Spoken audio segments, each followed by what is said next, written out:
ગુજરાતના મુખ્ય કબાડી માર્કેટોમાંનું એક કબાડી માર્કેટ એટલે ગોધરાનું સિમલા કબાડી માર્કેટ, જેને ઓટોમોબાઈલ હબ કહેવાય.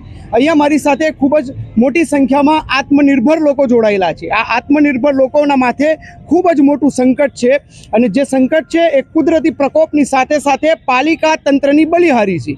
પાલિકા તંત્રએ પ્રી મોન્સૂન કામગીરીના ઘોડા ફક્ત કાગળ ઉપર દોડાવ્યા, જેના કારણે આજે સંખ્યાબંધ આત્મનિર્ભર લોકો જે હજારોની સંખ્યામાં પોતાનું જીવન નિર્વાહ કરવા માટે, પોતાના રોજીરોટી કમાવા માટે જે સ્થાન, જે જગ્યાનો ઉપયોગ કરે છે એ જગ્યા ઉપર બુઠણ સમા પાણી ભરાયા છે. અને તમામ લોકોનું જે ધંધો રોજગાર છે એ તમામ બંધ છે, અને છેલ્લા 3 દિવસથી આ ભરાયેલા પાણીના કારણે તેઓ પોતાની રોજગારી મેળવી શકતા નથી, અને તેઓ આર્થિક સંકટમાં આવેલા છે.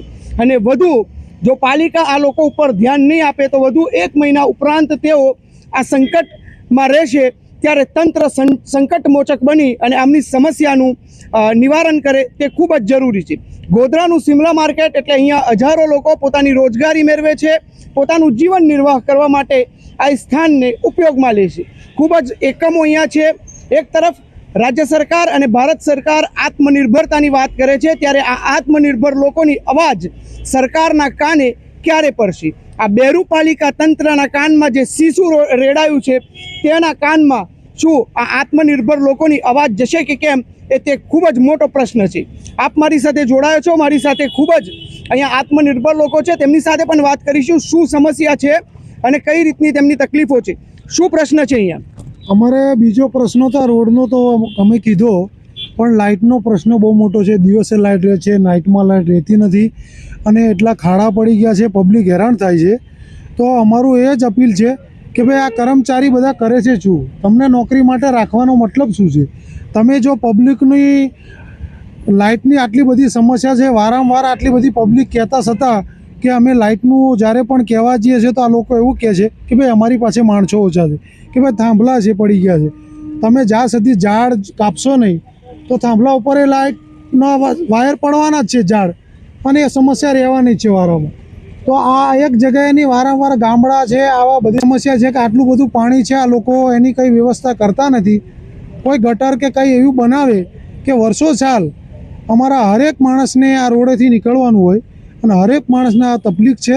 તો અમારી એ જ અપીલ છે કે આ રોડનું ગમે તે કોઈ કર્મચારી વહેલા આ બાજુ જોવા પણ નથી આવ્યા, લગભગ આ વરસાદ પડ્યો પછી આ બાજુ આવે અને આ કામ કરે. મારી સાથે વધુ એક આત્મનિર્ભર અહીંના છે, એમની સાથે પણ વાત કરીશું. એમનું એકમ અહીંયા છે. શું સ્થિતિ સર્જાઈ છે અને તમારી રોજીરોટી ઉપર આ પાણીને લઈ અને શું અસર પડી રહી છે? અહીંયા મોટા ભાગના લોકો કામ કરે છે, હજારોની તાદાદમાં કામ કરે છે. કેટલા માણસો તો એવા છે કે જે રોજ કમાય અને રોજ ખાય છે.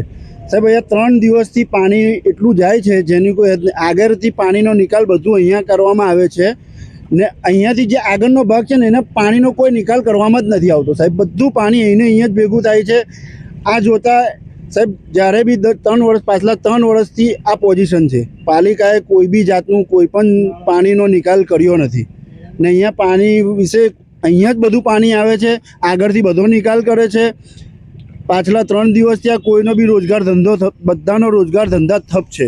કોઈ પણ માણસ અત્યારે બધા જ પાણીના લીધે કોઈની દુકાનો બી ખુલતી નથી ને કામ થતું નથી. વેરા ને બધું રેગ્યુલર ભરાય છે? રેગ્યુલર ભરાય છે સાહેબ.